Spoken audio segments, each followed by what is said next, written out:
Eh cha bafowethu le ndaba kaRamaphosa noZuma khona umuntu ongithethisayo ukuthi inkulumo esiyikhulumile inohlonze yokuthi izwe alibuyele kubantu. Into eyodwa akhala ngayo ukuthi mina ngiyi-MK, uthi-ke ngingakuphiki lokho ngoba ubona i-profile picture yami noZuma.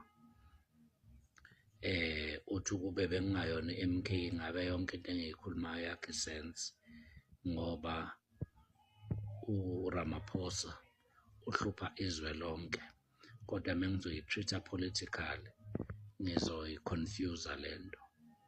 Bengingayi-treat-ke mina political lento, bengithi izwe lonke alithi umhlonishwa ongahloniphekile uRamaphosa kedle kuphela. There's nothing political ngalokho.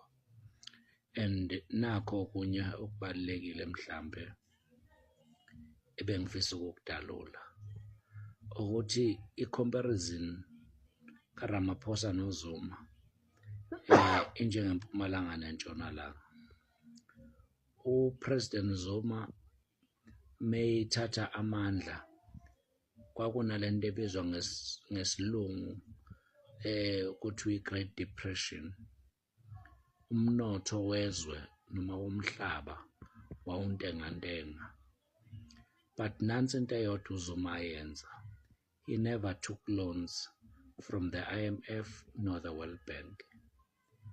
And uRamaphosa mayiphethe ubhekene no-COVID-19, he took multi-loans from the IMF, the World Bank, and even from the BRICS Bank. But to date, he doesn't have an economic recovery plan toward repayment of those loans.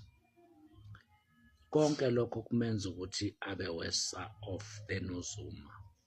So uZuma, as a political legend and a custodian of economic development and a champion of infrastructure development in Africa, ukushutha naye ngifaka isithombe sakhe noma ngifaka isithombe sami nginaye will not only be something I pride myself with, but it's more.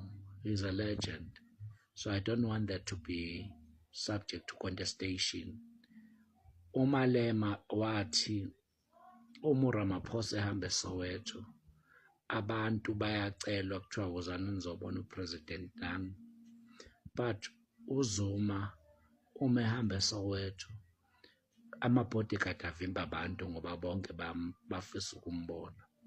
And they asked one question, who is the real president? Just want to ask that same question, who is the real president? So if you criticize me for having just a photo of Nxamalala with myself, probably you don't understand. I am so convinced beyond reasonable doubt ukuthi uma ungabona uNxamalala and get a chance to have a picture with him, you would want that. Mina, I've never just had a picture with Nxamalala. I've had deep, secret conversations of international importance, of the globe importance. So ukuthatha picture was less than everything else.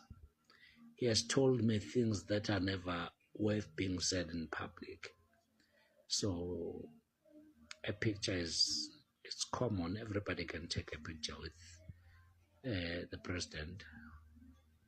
So ulo muntu ebejustify ukuthi imarch MK, imarch akuyona MK. MK akaze declare imarch eyabantu bonke. MK ne-National Command ezosho uma ifuna ungimasha. MK iyakwazi uku-applya for imarch. So lokho besekukhuluma nje besekukhuluma siyisizwe ngokuhlulwa umhlonishwa ongahloniphekile uRamaphosa ngama-failures akhe.